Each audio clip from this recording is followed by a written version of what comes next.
Hello friends, a very good morning to everyone. आज मैं सुमित शर्मा आप सभी का स्वागत करता हूं यूए के शर्मा क्लासेस पर। आज से हम एक नई सीरीज चालू करने जा रहे हैं जिसमें हम रीजनिंग के क्लासेस शुरू से लेकर एंड तक, अगर आपका रिस्पांस अच्छा आता है यानी कि अगर व्यूज अच्छे आते हैं तो हम पूरी की पूरी रीजनिंग अपने चैनल यूए के शर्मा क्लासेस के माध्यम से जितना एसएससी के लेवल तक का पूछा जाता है उतना हम कवर करेंगे। ठीक है, आज ये पहली क्लास है। इससे पहले हमने काफ़ी सारी वीडियोस डाली, थोड़ा बहुत रिस्पॉन्स आया। अगर इसका अच्छा रिस्पॉन्स आता है, लाइक 50+ अगर व्यूज आते हैं, तो ये मेरे लिए अच्छा है और मैं सेटिस्फाई होकर क्लास को कंटिन्यू करूँगा। ठीक है, तो आज हम अपनी पहली क्लास करने जा रहे हैं, रीजनिंग क्लास है। मेरा नाम है सुमित शर्मा और आपको हम पहला चैप्टर पढ़ाने जा रहे हैं, कोडिंग डिकोडिंग। इसमें देखो, आपको जैसा कि इसका टाइटल दिख रहा होगा, trick to remember each alphabet numbering, कैसे हम हर एक अल्फाबेट की नंबरिंग को याद करें। तो आज आपकी क्लास पार्ट 1 है। इसमें हम अल्फाबेट्स की नंबरिंग याद करेंगे और अपोजिट अल्फाबेट्स याद करेंगे। ठीक है, बाय द वे मैं आपको बता दूं, मैं अभी तक 6 एग्जाम क्वालिफाई कर चुका हूं, जिसमें एसएससी एमटीएस 2020 है, एमपी पुलिस का एग्जाम रिसेंटली पास किया हुआ है, एयरफोर्स का एग्जाम एक्स ग्रुप और वाई ग्रुप दोनों निकाले हुए हैं, एसएससी जीडी का एग्जाम क्वालिफाई किया हुआ है। और तो और मैंने एक एग्जाम जो निकाला है वो है आपका air force group C civilian post, जिसमें भी बहुत ज़्यादा आजकल कंपटीशन चल रहा है। ऐसा नहीं कहूँगा कि मैंने निकाला है, निकल गया था। ठीक है, तो रीजनिंग मुझे थोड़ी बहुत आती है, इतना आता है जितना एसएससी और स्टेट लेवल के एग्जाम्स में पूछा जाता है। न्यू पैटर्न भी पता है, कैसे कोडिंग और डिकोडिंग का न्यू पैटर्न वर्क कर रहा है। तो हम ये सभी क्वेश्चन स्टार्ट करेंगे। और ये कोडिंग डिकोडिंग की क्लास अगर सही रिस्पॉन्स आया, जैसा मैंने पहले भी कहा, तो कम से कम 15 से 20 क्लास आपको कोडिंग और डिकोडिंग की दी जाएगी। और इसके अलावा अगर कोडिंग और डिकोडिंग में कोई ऐसा कॉन्सेप्ट नहीं बचेगा जो मैं आपको नहीं कराऊंगा। रिसेंटली क्या क्वेश्चंस पूछे गए हैं वो भी आपको मैं करवाऊंगा। और आपको स्टार्ट मैं करूंगा बिल्कुल बेसिक से। मैं मान के चलूंगा आपने हाल ही में 12th पास करी है, आपको कुछ भी नहीं पता कि रीजनिंग क्या है, तो मैं उस तरीके से आपको लेके चलूंगा। अगर आप रीजनिंग को हिंदी में जानते होंगे, तो रीजनिंग को हम हिंदी में बोलते हैं तर्कशास्त्र। तर्कशास्त्र यानी कि आपको अपना लॉजिक देना है। होता क्या है कि एग्जामिनर आपको एक लॉजिक बना के दे देगा, उसी लॉजिक को आपको उस क्वेश्चन के अंदर फाइंड करना है और सेम लॉजिक आपसे जो क्वेश्चन पूछा गया है उसमें लगा देना है। तो रीजनिंग कोई एक सब्जेक्ट नहीं है, ये आपकी लॉजिक को चेक करता है, यानी कि आप किस तरीके से सोच पा रहे हैं। ठीक है, जैसे मैथ होता है, मैथ में सारे कॉन्सेप्ट फिक्स होते हैं कि एक्स प्लस वाई का स्क्वायर, ये सब। रीजनिंग में ऐसा कुछ फिक्स नहीं होता। कुछ ऐसे चैप्टर होते हैं जहाँ फिक्स होता है, लेकिन कोडिंग और डिकोडिंग में तो ये समझ लो कोई सा भी लॉजिक कभी भी वर्क कर सकता है। तो बच्चों के मन में डाउट आता है, इतने सारे लॉजिक है, हमें कैसे पता चलेगा कि पेपर में कौन सा लॉजिक लगाना है। तो बेटा, जब आप कम से कम 150 से 200 क्वेश्चन में आपको कराऊंगा, अगर आप वो कर लोगे, तो जब आप पेपर में देने जाओगे ना, मिनट से पहले यानी कि सेकंडों में आपको लॉजिक का पता चल जाता है। और मैंने 2 बार रीजनिंग के एग्जाम में, मतलब रीजनिंग का जो सेपरेट एग्जाम जो 25 नंबर का एसएससी में आता है, 2 बार मैंने 25 आउट ऑफ 25 एग्जाम स्कोर भी किया है। भरोसा नहीं होगा तो मैं आपको उसकी आंसर शीट की फोटो कॉपी दिखा दूंगा, तो भरोसा कर लेना। ठीक है, तो आप भरोसा कर सकते हो, रीजनिंग का मैं अच्छे से आपको कवर करवा दूंगा एसएससी एग्जाम के बेस पर। और स्टेट एग्जाम में देखो, बैंकिंग में थोड़ा लेवल अलग हो जाता है। तो आइए हम अपनी क्लास को स्टार्ट करते हैं। तो आपको जैसा कि टाइटल ही दिख रहा है, रीजनिंग क्लासेस कोडिंग और डिकोडिंग पहला चैप्टर है। और इसमें आज हम याद करेंगे अल्फाबेट की नंबरिंग। ठीक है, तो मैं आपसे थोड़ा एक बेसिक चीज पूछ लेता हूँ। बेसिक चीज में क्या है, बेसिक चीज आपसे मैं ये पूछूंगा, जैसे आपको पता होगा, क्या पता होगा आपको, कि आपको ये पता होगा कि एम पहले आता है या डब्ल्यू। क्या पता है आपको, एम पहले आता है या डब्ल्यू। तो आप बोलोगे एम पहले आता है सर, इसमें क्या पूछ लिया आपने। मैंने कहा ठीक है। अब मैं पूछूंगा एन पहले आता है या डी, तो आप बोलोगे जाहिर सी बात है सर, डी पहले आता है। मैंने कहा बहुत अच्छी बात है। फिर मैं पूछूंगा बी पहले आता है या वी आता है, तो आप बोलोगे बी पहले आता है। अभी मैंने क्यों बोला, क्योंकि देखो अभी जो हम अल्फाबेट की नंबरिंग याद करेंगे वो हम रिमेम्बरिंग से याद करेंगे, यानी कि हम एक अजम्पशन करेंगे। क्या करेंगे? अजम्पशन। तो चलो हम स्टार्ट करते हैं। अब देखो इतना मैं सबको मान के चलता हूँ, छोटे से छोटे बच्चे को इतना तो सबको पता होता है कि ए 1 पे आता है, ए 1 पे आता है, बी 2 पे आता है, सी 3 पे आता है और डी 4 पे आता है। इतना सबको पता होगा।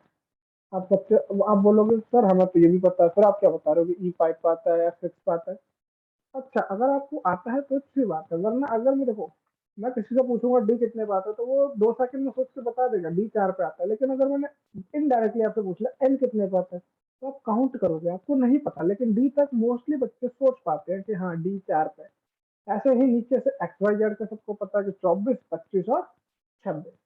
दिक्कत आती है ई से लेकर वी डब्ल्यू एक्स तक। ठीक है, तो ये हम कैसे याद करेंगे?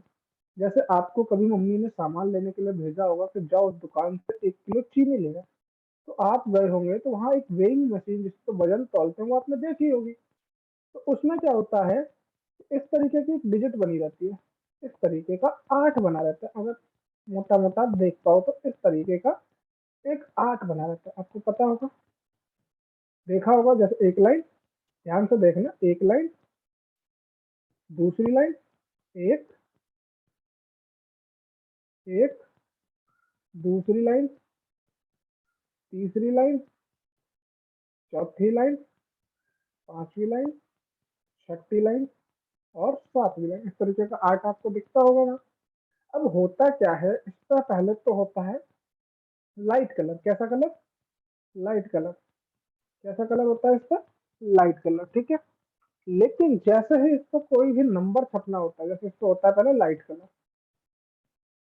अब मान लो आपको लेनी है 1 किलो चीनी, तो ये क्या करेगा, इस वाले कलर को कर देगा डार्क, सिर्फ और सिर्फ इस कलर को कर देगा डार्क, और ये आपके हल्के रह जाएंगे। तो आपको ये नंबर कैसे दिखेगा? एक की तरह। कैसे दिखाई देगा बेटा? एक की तरह। यही होता है वेइंग मशीन में। आप कभी भी जाकर चेक करना, अगर अभी तक नहीं देखा है तो आप जाके चेक कर सकते हो। लाइट कलर मतलब होता है बहुत ही हल्का कलर। ठीक है, और जब वो वजन तौल देता है तो वो बढ़िया कलर हो जाता है। ठीक है, अब क्या करना है आपको? अब देखो हमें ई का पता करना है। अब देखो ई कैसे बनता है, ध्यान से देखते रहना। ई कैसे बनता है? ई बनता है आपका ऐसे, ऐसे ई बनता है सबका। अरे ये क्या, ई ऐसे बनता है। अब होगा क्या, ई जब ऐसे बनता है तो ये ई है। अब मैं ई को अगर ऐसे बना दूं तो कोई गलत तो नहीं कर रहा? ध्यान से देखते रहना।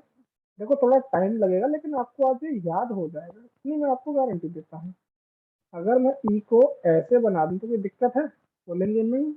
मेरा कहने का मतलब है क्या करना है आपको ई को बनाने के लिए। आपको ई बनाने के लिए सिर्फ एक लाइन, दूसरी लाइन, तीसरी लाइन, चौथी लाइन और पांचवी लाइन, ये आपका ई बन गया। कितना क्लियर हो गया? ये क्या है आपका ई। अब आपको क्या करना है, इस ई को जब आपने बनाया तो आपने क्या किया कि इसमें एक आपने जैसा नंबर वेइंग मशीन में देखा वैसे ही आपने इसको बनाया।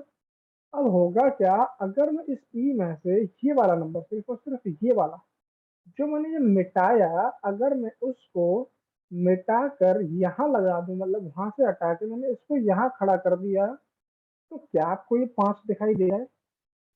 क्या किया मैंने, जो यहाँ पे लाइन थी इस जगह पे उस लाइन को मैंने यहाँ बना दिया, और ये आपका नंबर कितना बन गया? 5। ई कितने पे आता है बेटा? 5 पे। ई कितने पे आता है? 5 पे। देखो ई को क्या करना है, जैसे आपने क्या किया, इस वाली लाइन को उठाया और इस इधर जाके शिफ्ट कर दिया, यानी कि यहाँ से पुश किया और इधर की साइड आप ले आए, तो ई कितने पे आता है? 5 पे। मेरे ख्याल से कोई भी प्रॉब्लम नहीं होगी। ठीक है, एफ को चेक करते हैं। अब एफ कैसे काम करेगा देखते हैं एफ को भी। एफ में क्या करना है आपको, इधर देखो, आपका एफ ऐसे ही बनता है ना, ध्यान से देखना, इस तरीके से एफ बनाओगे। ये आपका क्या है? एफ है। एफ कोई दिक्कत नहीं है। अब मैंने क्या किया, इस एफ को ढंग से देखा और मैंने क्या किया, इसको ऐसे करा और इसको ऐसे कर दिया, तो ये क्या बन गया आपका? 6 बन गया। क्या बन गया? 6। क्या किया मैंने, यहाँ से एक लाइन खींची, और यहाँ से इसको बंद कर दिया, यानी कि देखो द्वारा देखो एफ था ये एफ, और यहाँ से एक लाइन खींची और इसको यहाँ से ऐसे बंद कर दिया, तो एफ कितने पे आ गया आपका 6 पे, कितने पे आया 6 पे आ गया बिल्कुल। तो एफ आपको समझ में आया, एफ कितने पे आता है बेटा 6 पे, कोई दिक्कत नहीं होनी चाहिए मेरे ख्याल से। अगर कोई दिक्कत है तो आप पूछ सकते हो। अब यहाँ पे भी दो टाइप के बच्चे होते हैं, वो सोचेंगे सर इतना याद कर पाते तो हम काउंटिंग ही याद कर लेते, आप तो ये याद ही तो करा रहे हो। अगर आपने हमें बोला कि ऐसे याद करोगे, ऐसे ऐसे बंद किया हमने, तो ऐसे इससे अच्छा तो हम ये है कि एफ का नंबर ही याद कर लें। देखो आप नंबरिंग से भी याद कर सकते हो, लेकिन होता नहीं है, ये मैं गारंटी देता हूँ। जब आप इसको 4 से 5 बार रिपीट कर लोगे तो 26 अल्फाबेट में से आप 15 अल्फाबेट पहली बार में याद कर पाओगे। कुछ बच्चे यहाँ पे मेरे साथ एग्री करेंगे, कुछ नहीं करेंगे। तो हर बच्चे के लिए मेरी क्लास नहीं है। जो इस बात को मान पाए वो कर सकते हैं। करना क्या है, बस रिमेम्बर करना है। आज तक मैंने पहली क्लास में मेरे को भी 15 याद हो गए थे, पहले मुझे भी टफ लगा, लेकिन जब मैंने रिमेम्बरिंग करी और जब मैंने एग्जाम दिया तो बहुत आसान लगा मुझे। तो आज तक की आपको नंबरिंग मेरे ख्याल से याद हो गई होगी। अब आते हैं अपन जी पे। जी बेटा ऐसे ही होता है, ऐसे जी बनता है कि नहीं बनता बताओ, जी कैसे बनता है ऐसे। अब ध्यान से देखो इस जी को। अच्छा एक चीज बताओ मुझे, जी पहले आता है या क्यू, मुझे पहले ये बताओ जी पहले आता है या क्यू।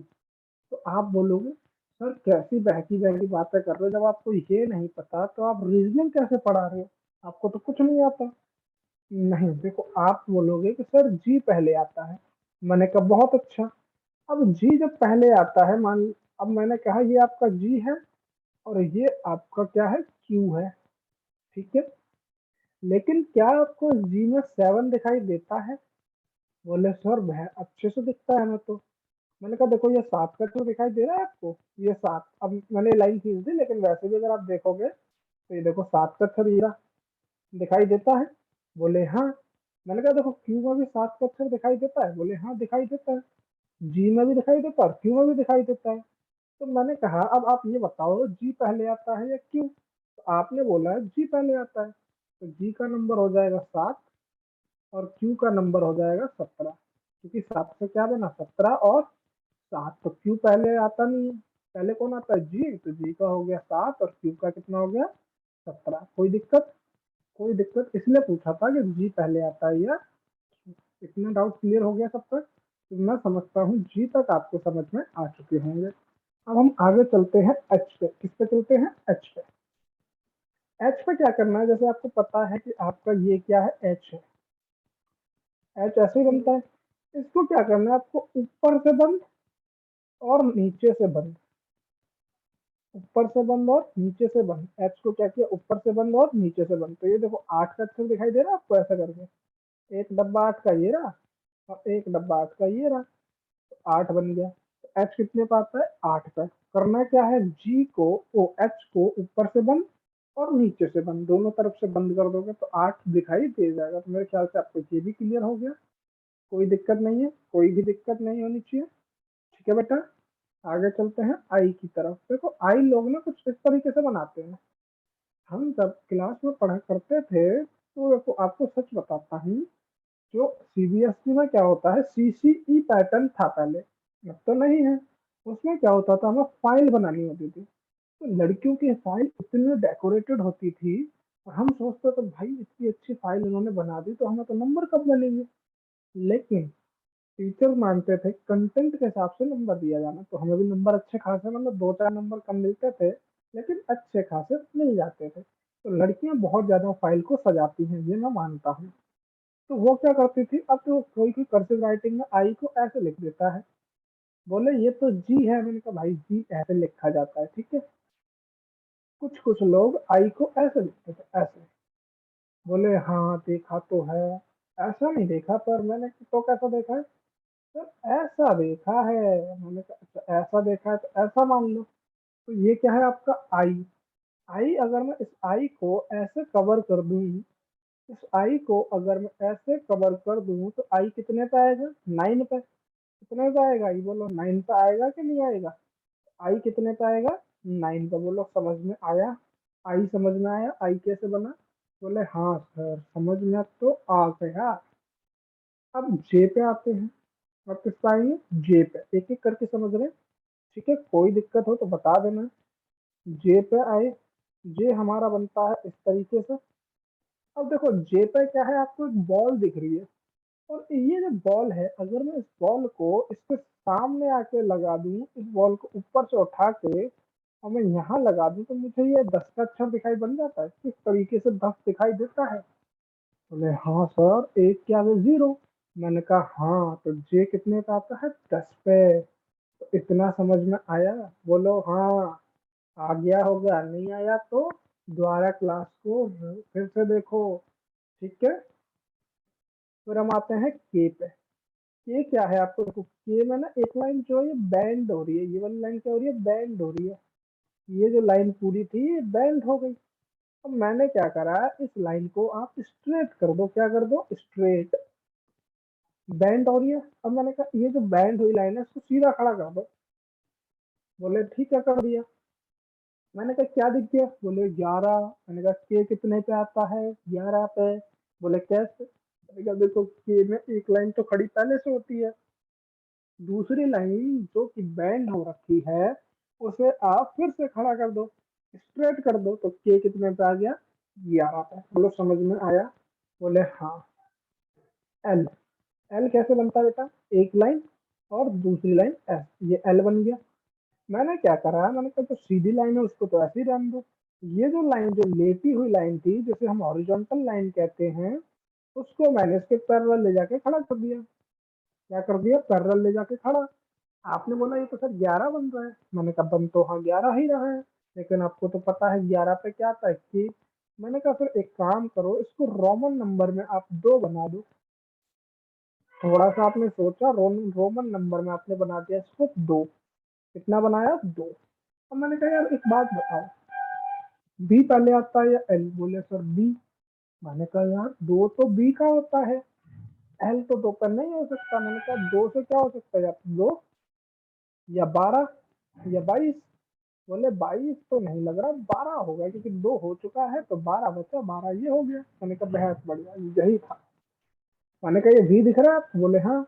मैंने कहा जो इसकी लाइन थोड़ी थोड़ी एक दूसरे से मिल रही है, इन लाइन को फिर से पैरेलल खड़ा कर दो। ये जो लाइन एक दूसरे से मिल रही थी नीचे जाके, है ना, सीधा कर दो। मैंने कहा हाँ। मैंने कहा फिर से 2 बन गया। अरे सर 2 बार बार बन रहा है। मैंने कहा दो, 2 हो गया, 12 हो गया, क्या बचा? 22। तो वी कितने पे आता है बेटा? 22। तो मेरे ख्याल से आपको ये भी समझ में आ गया होगा। रिमेम्बरिंग, आपको रिमेम्बर करना है। जितना अच्छे से आप रिमेम्बर कर पाओगे उतना आपको बेनिफिट होगा। एम देखो सबसे आसान है, एम और डब्ल्यू। ये जो एम ऐसे खड़ा है, अगर मैं इसको टिल्ट कर दूं तो ऐसा दिखाई देगा। टिल्ट करूंगा तो ऐसा दिखाई देगा। या फिर 90 डिग्री आप एंटी क्लॉकवाइज डायरेक्शन में घुमा दो। 90 डिग्री क्लॉकवाइज में घुमाओगे तो 3 दिखाई देगा। पता है सब, 3 का तो सी आता है, तो क्या होगा? 13। डब्ल्यू को घुमाओगे एंटी क्लॉकवाइज में, फिर से 3 बनेगा। 3 भी हो गया, 13 भी हो गया, तो डब्ल्यू कितने पे आता है? 23 पे। समझ में आ रहा है? बोले हाँ आप तो रहा है। अब चलते हैं एन पे। किस पे चलेंगे? अब एन पे। ठीक है, चले एन की तरफ। एन पे चलते हैं, थोड़ा सा एन को भी हम देख लेते हैं। क्या? एन पे चलते हैं। एन। एन देखो, एन जो है आपका ये रहा। अगर मैं एन बनाऊं तो एन कुछ इस तरीके से बनता है ना। ठीक है, बनता है कि नहीं? देखो एन अगर बनाना है तो कुछ इस तरीके से बनेगा।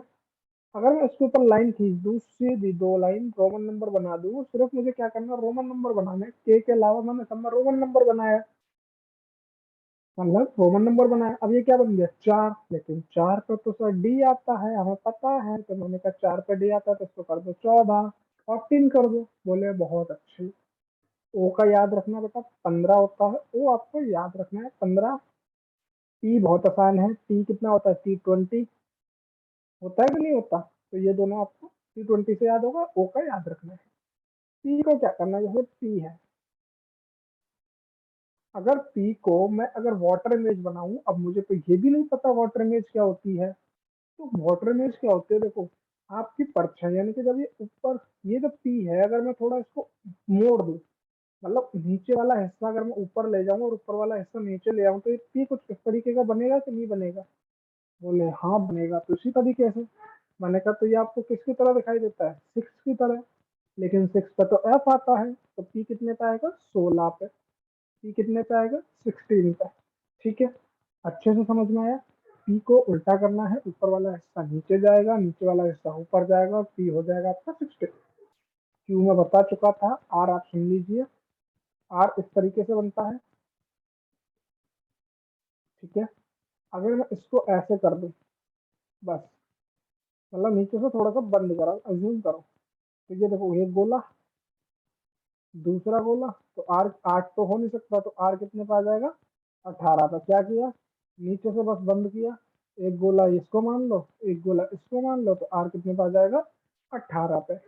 एस क्या क्या करना है? एस ये होता है एस, तो इसको बस यहाँ से बंद कर दो। तो ये क्या बन गया? 9। अब 9 पे तो आपको पता है आई आता है, तो एस कितने पे आएगा? 19 पे। एस कितने पे आएगा बेटा? 19 पे। बोलो समझ में आ रहा है या नहीं आ रहा है? मेरे ख्याल से अगर यहाँ इस क्लास को जितने बच्चों ने भी देखा होगा उसमें से 90% बच्चों को समझ में आ रहा होगा। यू सबसे आसान है। यू को हम हिंदी में ऐसे तो लिखते हैं कि नहीं लिखते? बोलो। बोलो सर लिखते तो है। मैंने कहा बस कुछ नहीं करना है आपको। देखो यू कैसे लिखते हैं? ऐसे लिखते हैं ना। बोले हाँ। मैंने कहा देखो कुछ मत करो, इस यू के साथ आपको क्या करना है, इस वाली मात्रा को मिटा दो। बोले मात्रा मिटानी है? मैंने कहा हाँ। तो मात्रा जैसे मिटाओगे तो आपको 21 दिखाई दे जाएगा। 21 दिखाई दे जाएगा, तो यू कितने पे आता है? 21 पे। बोलो समझ में आया? बोले हाँ आ गया। बोलो सब आ गया। आगे चले। वी।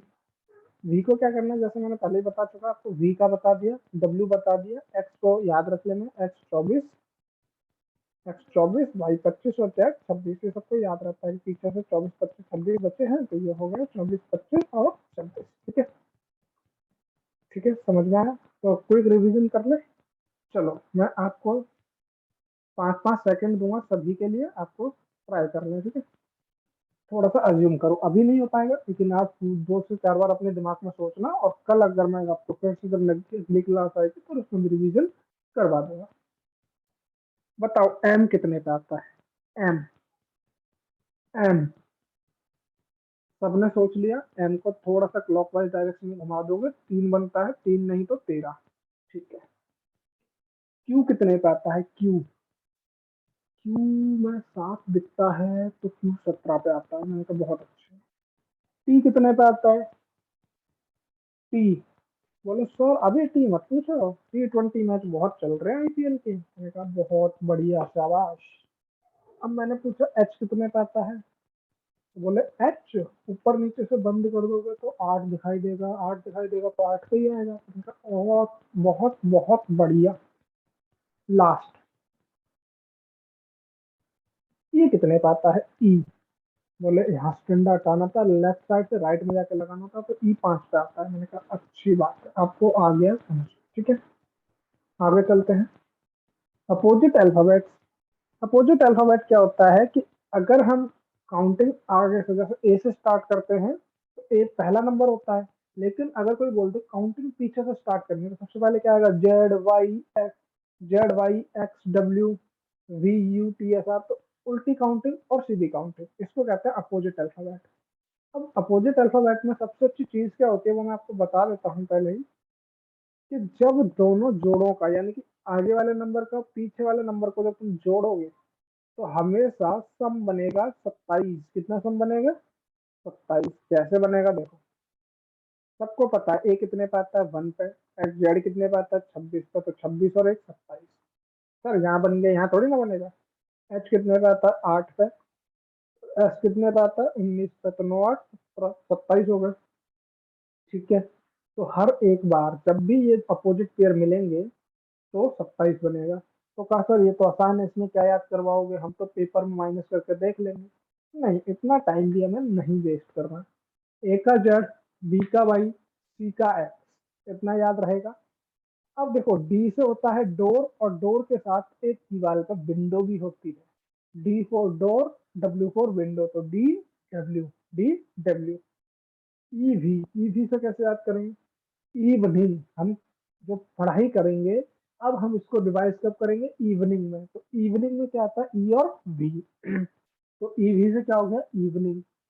फ्यू, एफ यू, देखो फ्यू की स्पेलिंग होती तो ये है एफ ई डब्ल्यू, लेकिन हम क्या पढ़ रहे हैं, रीजनिंग, यहाँ तो कुछ फिक्स नहीं होता, तो हमारी फ्यू की स्पेलिंग क्या है, एफ ई यू। तो एफ यू, फ्यू, कैसे याद रखेंगे, फ्यू, फ्यू, फ्यू। तो एफ और यू का अपोजिट पेयर है। GT, GT road, GT road, GT road. H S का क्या होगा, एच से है हनी और एस से सिंह, यानी कि हनी और सिंह का दोनों का पेयर है, H S Honey Singh. I R से कैसे याद करेंगे, Indian railway, I R Indian railway, I R Indian railway. J Q, आपने अगर कभी भी प्लेइंग कार्ड्स खेले हों या देखे हों, तो इंग्लिश में जे से होता है जैक और क्यू से होता है क्वीन, तो जैक एंड क्वीन का पेयर बनता है। के पी, अब के और पी का कैसे बनाएंगे, उल्टा कर दो, उल्टा कैसे, पी के मूवी देखी है ना, तो के पी का पी के। एलो, एलो को कैसे याद करेंगे, लॉक, एल ओ सी के लॉक, तो L O lock, L O दोनों आ गए, तो L O lock, L O lock, L O lock. M N, M N को कैसे याद रखोगे, मून, चंद्रमा, तो मून एम भी आ गया और एन भी आ गया, तो मून, एम एन मून, तो याद हो जाएगा, एलो लॉक। अब मेरे से किसी ने पूछा जल्दी, जी का अपोजिट, मैंने कहा टी, एच का अपोजिट एस, तो आप कहोगे सर आपके सामने रखें। अभी मेरे सामने अगर ना भी होंगे तब भी मैं बता दूंगा, तब आप इसको याद कर लोगे तो आप भी बता दोगे। कुछ बच्चे सोच रहे होंगे इससे बढ़िया तो बस माइनस करेंगे आंसर आ जाएगा। जैसा आपको ठीक लगता है वैसे याद कर सकते हैं, क्योंकि क्वेश्चन क्या आएगा, जैसे उन्होंने क्या किया, ये सुमित है, मेरा नाम क्या है, सुमित, तो वो क्या करेंगे, मैं एग्जांपल दे रहा हूँ आपको बस। एस का उल्टा क्या होता है, एच, तो एच यहाँ लिख दिया। यू का उल्टा क्या होता है पता है, एफ होता है, एफ यहाँ लिख दिया। एम का उल्टा एन, आई का उल्टा आर, टी का उल्टा जी। तो अब यहाँ पे हम माइनस क्या करोगे, इसका इन्होंने कहा कि सुमित का कोड ये है, तो अर्नब का कोड बताओ या आयुष का कोड बताओ, तो माइनस करोगे टाइम लगेगा। अब यहाँ पे आपको डायरेक्ट पता चल जाएगा, Honey Singh, F U M N, Indian railway, G T, A Z B Y, U F, S H H S, बन गया कल। तो ये थी आपकी पहली क्लास। आज की क्लास हम यहीं तक रखते हैं, इसको अच्छे से याद कीजिए, ये इसका बेस है कोडिंग डिकोडिंग चैप्टर का। इसमें आगे बहुत कुछ आएगा, चाइनीज कोडिंग आएगी, बहुत कुछ इसमें भी आना बाकी है। अगर आपको आज की क्लास से कुछ भी सीखने को मिलता है तो चैनल को लाइक एंड सब्सक्राइब जरूर करें, क्योंकि कोडिंग और डिकोडिंग का, जैसे मैंने आपको स्टार्टिंग में भी बताया, कि अगर आपके व्यूज 50 प्लस भी हो जाते हैं, मैं नहीं चाहता कि मुझे हजारों व्यूज चाहिए। अब बोलोगे सर आता क्या है आपको जो हजारों व्यूज मिले, मैं चाहता भी नहीं है, मुझे बस 50 व्यूज भी मिलेंगे, मैं बच्चों को पढ़ाऊंगा, क्योंकि मुझे पढ़ाने में थोड़ा सा अच्छा फीलिंग आती है। ठीक है, तो आशा करता हूँ आपको आज की क्लास अच्छे से समझ में आई होगी। और अगर आपको मेरे से पढ़ना है तो प्लीज थोड़ा अपने आप को जो क्लास में पढ़ाया जाएगा उससे आप रिवाइज करके अगली क्लास में आए। ठीक है, जब तक के लिए गुड बाय, थैंक यू।